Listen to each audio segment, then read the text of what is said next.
100 साल बाद भी उत्तर भारत की महिलाओं पर डीएमके के मंत्री का विवादित बयान, बीजेपी ने तेजस्वी को घेरा। तमिलनाडु के मंत्री टीआरवी राजा महिलाओं पर की गई टिप्पणी के बाद विवादों में हैं। बीजेपी ने उनकी पार्टी डीएमके पर महिलाओं का अपमान करने का आरोप लगाया है। टीआरवी राजा ने कहा था कि तमिलनाडु और अन्य राज्यों की महिलाओं में बहुत फर्क है।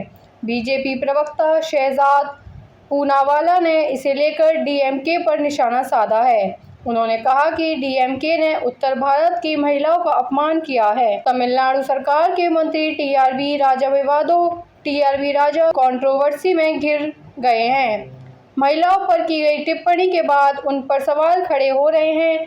बीजेपी ने उनकी पार्टी द्रविड़ मुन्नेत्र कझगम पर महिलाओं का अपमान करने का आरोप लगाया है। टीआरवी राजा ने हाल ही में कहा था कि तमिलनाडु और अन्य राज्यों की महिलाओं में बहुत फर्क है।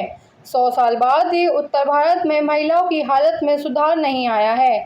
इसे लेकर अब राज्य में सियासी घमासान शुरू हो गया है। बीजेपी के प्रवक्ता शहजाद पूनावाला ने टीआरवी राजा को आड़े हाथों लिया है।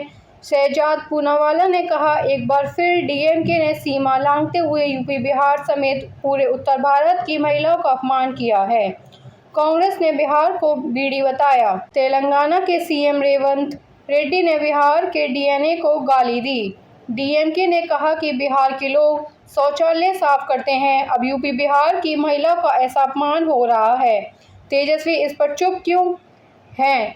टीआरवी राजा का बयान। बता दें कि हाल ही में एक बयान के दौरान टीआरवी राजा ने कहा था कि तमिलनाडु और भारत के अन्य राज्य की महिलाओं में अंतर है। उन्होंने कहा, 100 साल बाद भी उत्तर भारत में महिलाओं की हालत नहीं बदली है। वहाँ की महिलाओं से मिलते ही लोग पूछते हैं कि आपके पति कहाँ काम करते हैं, और यहाँ की महिलाओं से मिलकर पूछते हैं कि आप कहाँ काम करती हैं। यहाँ बदलाव रातों रात नहीं आया, बल्कि इसे लाने में 100 दिन लग गए।